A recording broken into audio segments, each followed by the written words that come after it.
Hello everyone, well this is Melinda Farrell for Sporting News Australia with the great Isabel Westbury, who is leaving us tomorrow, so not doing the other tests, but look, you got to see a draw.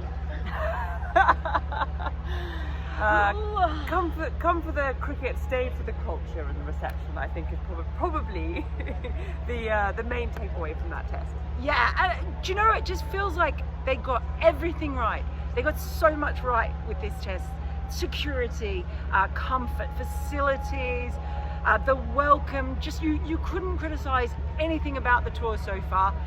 The one thing they didn't get right was the thing that's probably most important, most conducive to having an entertaining test match, really. Yeah, but I mean, you can go to any country in the world and you can still have rotten pitches. So it's one of those things that's unfortunate in the scheme of things. It made for difficult commentary at times. You can hear my voice going hoarse.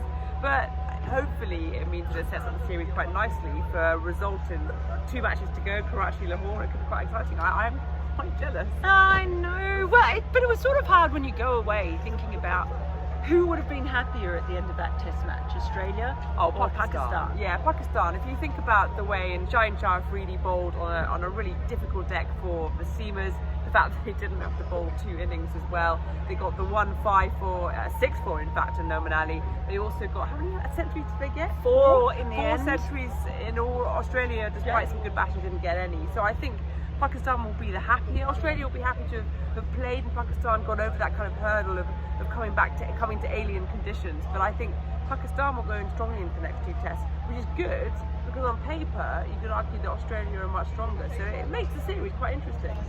Look, it does, and I still don't think Australia will know what at all to expect in Karachi. There's some hints that maybe they might look at 2 spinners. The knowledge of people who are here are telling me if you're going, it's not going to be the spinners that are actually going to win you the matches here, so they think that would be a big mistake.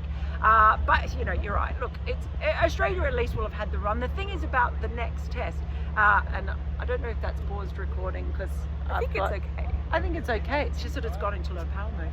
We'll soon find out. I'll soon find out.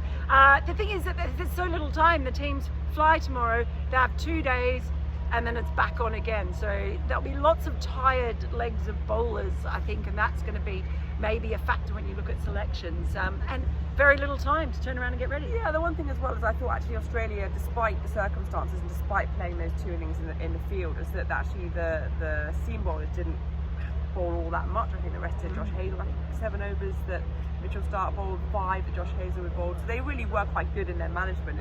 Yeah. In the end, everybody apart from poor David Warner got a bowl. And I quite like David Warner's sort of medium-paced trundlers when he does those. Look, who knows? The series is set up and we've had a brilliant time here. Honestly, we've just been walking away and all the military, all the security, and there are a lot of them, have been saying things like, we're here for you, we hope you've had a good time. It's been quite amazing. So it should be a tagline, security with a smile, because it truly has been. It really was. We'll see what awaits us in Karachi, but not for Izzy. It's also her birthday today, so happy birthday. I didn't know. See you guys in Karachi.